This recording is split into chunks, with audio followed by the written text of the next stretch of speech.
hari ini, seseorang berkata kepadamu, terserah kamu saja. Dan kamu mulai berpikir, restoran mana yang harus dipilih, keputusan mana yang harus diambil, arah mana yang paling aman untuk ditempuh. Kamu mulai menimbang kemungkinan, mengukur risiko, memperkirakan reaksi. Semua itu kamu lakukan sendiri, dalam kepalamu, untuk sebuah keputusan yang sebenarnya bukan urusanmu seorang diri. Sementara itu, orang yang mengucapkan kata tersebut tidak melakukan apapun. Mereka menunggu, dengan tenang, tanpa kecemasan, tanpa beban, tanpa risiko. Kita diajarkan untuk membaca kata terserah sebagai tanda kepasrahan, sebagai bentuk kelapangan hati, sebagai pemberian ruang. Namun ada sesuatu yang tidak pernah kita periksa di balik kata itu. Sesuatu yang terus bekerja, bahkan setelah percakapan berakhir. Ketika kamu memilih, kamu bukan hanya memilih. Kamu sedang mengambil alih kepemilikan atas seluruh konsekuensi dari keputusan tersebut. Setiap kemungkinan kegagalan yang mungkin terjadi, setiap ketidakpuasan yang mungkin muncul, setiap penyesalan yang mungkin datang kemudian, itu semua kini menjadi namamu yang tertulis di atasnya. Ini bukan tentang niat baik atau buruk dari orang yang mengucapkannya. Mekanisme ini bekerja terlepas dari niat. Ia bekerja karena struktur kata itu sendiri sudah dirancang sedemikian rupa, baik secara sadar maupun tidak, untuk memindahkan satu hal yang sangat spesifik dari satu pihak ke pihak lain. Yang dipindahkan adalah risiko. Seluruh kebebasan yang kamu rasakan saat mendengar kata itu, seluruh rasa memiliki kendali yang muncul ketika kamu mulai membuat keputusan, itu adalah bagian dari struktur yang sama. Kebebasan itu nyata, namun ia tidak gratis. Kamu membayarnya dengan sesuatu yang tidak pernah dicantumkan dalam percakapan manapun. Festinger, pada tahun 1957, menulis tentang tekanan psikologis yang terjadi ketika ekspektasi tidak selaras dengan realitas tindakan. Yang tidak ia tulis secara eksplisit adalah bahwa tekanan ini bisa diciptakan secara sengaja melalui sebuah kata yang tampak sangat tidak berbahaya. Kata terserah bukan tanda bahwa seseorang tidak peduli. Dalam banyak kasus, itu adalah tanda bahwa mereka sangat peduli dengan satu hal yang sangat spesifik, untuk tidak menjadi pihak yang bisa disalahkan ketika semuanya tidak berjalan sesuai keinginan mereka. Kamu tidak perlu percaya ini sekarang. Cukup periksa satu percakapan yang pernah terjadi dalam hidupmu, di mana seseorang berkata terserah, dan kamu yang akhirnya menanggung beban ketika hasilnya tidak sempurna. Periksa siapa yang berbicara paling banyak setelah itu. Periksa siapa yang diam.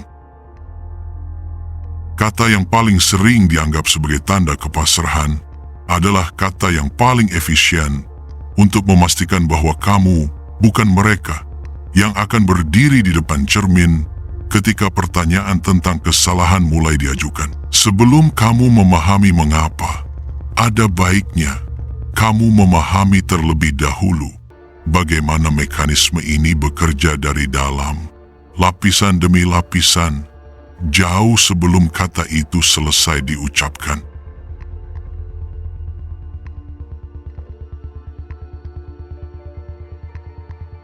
Manipulasi yang paling sempurna tidak pernah terlihat seperti serangan. Ia terlihat seperti sebuah kepatuhan. Ada 3 komponen yang bekerja secara berurutan setiap kali kata terserah diucapkan. Ketiganya tidak bekerja sendiri-sendiri. Ketiganya adalah satu sistem tunggal yang beroperasi dalam urutan yang sangat spesifik. Memahami urutan itu adalah memahami mengapa sistem ini nyaris tidak pernah gagal. Komponen pertama adalah penciptaan kekosongan. Ketika seseorang mengucapkan terserah, mereka tidak memberikan informasi. Mereka mencabut informasi. Mereka meninggalkan kekosongan di tempat di mana seharusnya ada panduan, preferensi, atau arah. Dan otak manusia, seperti yang sudah didokumentasikan oleh Walter Mischel dalam penelitiannya tentang kekuatan situasional pada tahun 1973, bereaksi terhadap kekosongan dengan cara yang sangat spesifik. Ia mengisinya sendiri dengan proyeksi kecemasan terdalam yang dimilikinya. Otak target tidak diam menghadapi kekosongan itu. Ia mulai bekerja keras, tanpa henti. Ia mulai mengajukan pertanyaan yang tidak memiliki jawaban resmi. Apa yang sebenarnya mereka inginkan? Apakah pilihan ini akan membuat mereka kecewa? Apakah ada pilihan yang lebih aman? Seluruh kapasitas kognitif yang seharusnya digunakan untuk kepentingan target sendiri, kini sepenuhnya dialihkan untuk satu tujuan tunggal: memuaskan ekspektasi pihak lain yang tidak pernah didefinisikan. Inilah yang oleh para peneliti disebut sebagai pembajakan perhatian. Bukan dengan meminta, bukan dengan menuntut, melainkan dengan menciptakan ruang hampa yang secara biologis tidak bisa dibiarkan kosong oleh otak manusia. Target tidak menyadari bahwa mereka sedang memberikan sumber daya kognitif paling berharga yang mereka miliki, perhatian penuh mereka, kepada seseorang yang bahkan tidak memintanya secara eksplisit. Komponen kedua adalah kelelahan keputusan. Barry Schwartz, dalam penelitiannya yang diterbitkan pada tahun 2004, membuktikan sesuatu yang berlawanan dengan intuisi umum. Lebih banyak pilihan tidak menghasilkan lebih banyak kepuasan. Lebih banyak pilihan menghasilkan lebih banyak kecemasan, lebih banyak penyesalan, dan yang paling penting untuk konteks ini, lebih banyak ketergantungan pada validasi eksternal setelah keputusan diambil.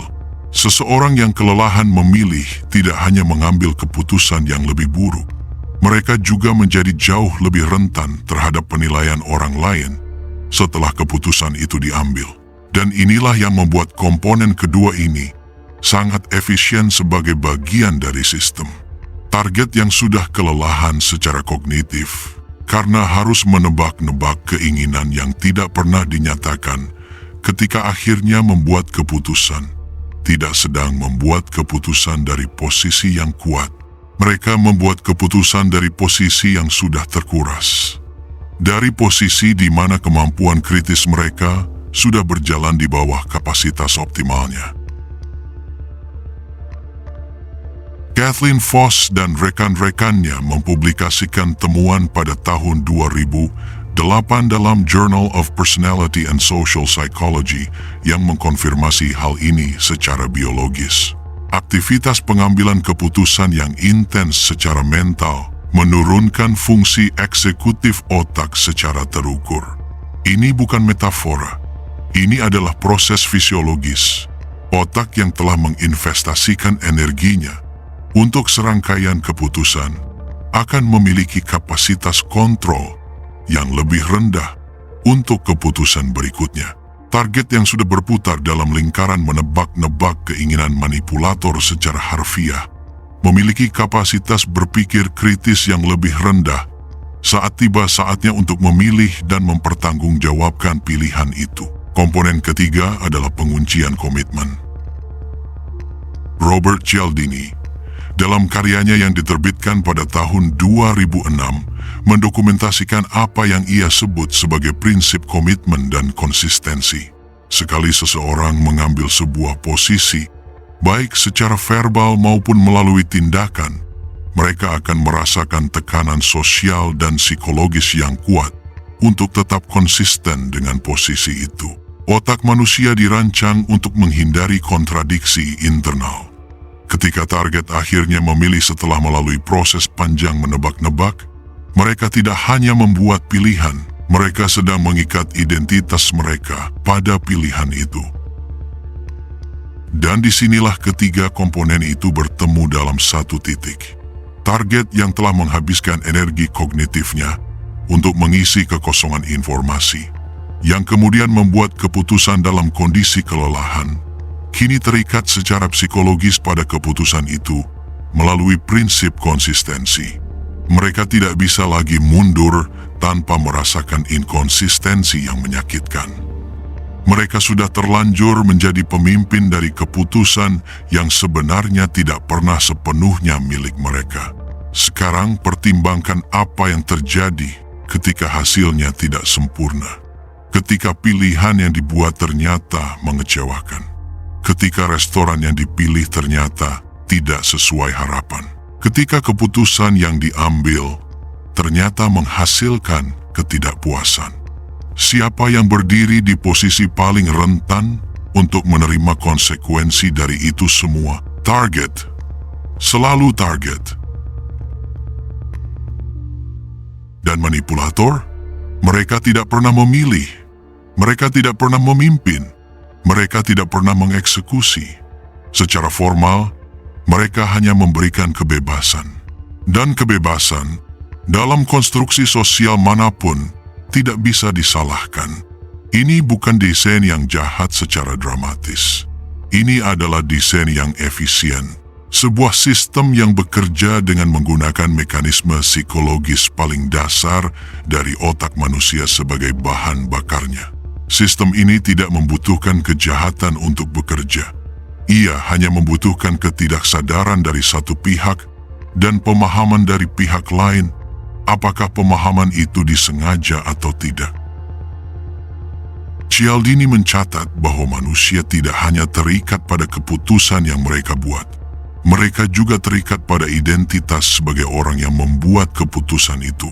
Semakin besar investasi kognitif yang dikeluarkan untuk tiba pada sebuah keputusan, semakin dalam ikatan identitas itu terbentuk. Target yang telah berjuang keras untuk menebak keinginan manipulator, lalu akhirnya memilih, tidak akan mudah mengakui bahwa pilihan mereka lahir dari posisi yang dirancang untuk melemahkan mereka. Itu akan terlalu menyakitkan untuk diterima.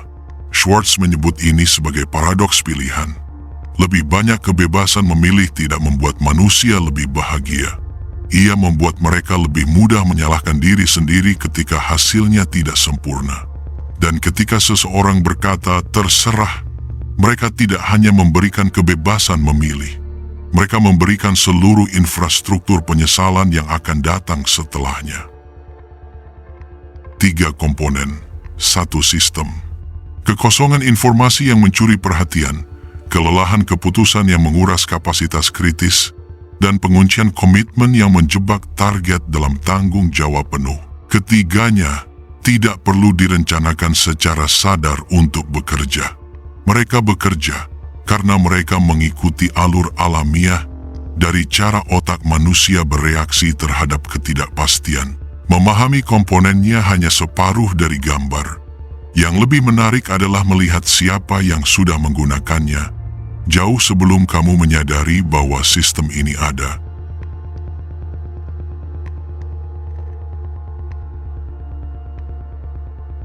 Kita telah melihat cara kerjanya dari dalam, dan sekarang mesin itu berhenti berbicara. Yang tersisa hanyalah kamu. Selama ini, kamu mungkin membayangkan seseorang yang pernah mengucapkan kata itu kepadamu. Seseorang yang membuat kamu menanggung beban yang tidak pernah mereka akui sebagai milik mereka. Kamu mungkin sudah menamai wajah itu. Namun ada satu kemungkinan yang lebih tidak nyaman dari semua yang telah kamu dengar. Bahwa wajah itu bukan hanya milik orang lain. Mekanisme ini tidak membutuhkan monster. Ia hanya membutuhkan seseorang yang cukup lelah untuk berhenti memilih secara terbuka. Seseorang yang cukup takut untuk menanggung risiko. Seseorang yang cukup cerdas untuk tahu bahwa tidak memilih adalah cara paling aman untuk tetap bersih. Mungkin itu pernah menjadi kamu. Dalam hubungan tertentu, dalam versi dirimu yang tertentu. Dan pengetahuan ini tidak bisa dikembalikan. Ia tidak bisa dibungkus ulang dan dimasukkan kembali ke dalam kotak. Sekarang kamu tahu cara kerjanya, dan itu tidak bisa diubah. Yang tersisa hanya satu pertanyaan. Selama ini, kamu sedang membangun penjara untuk siapa?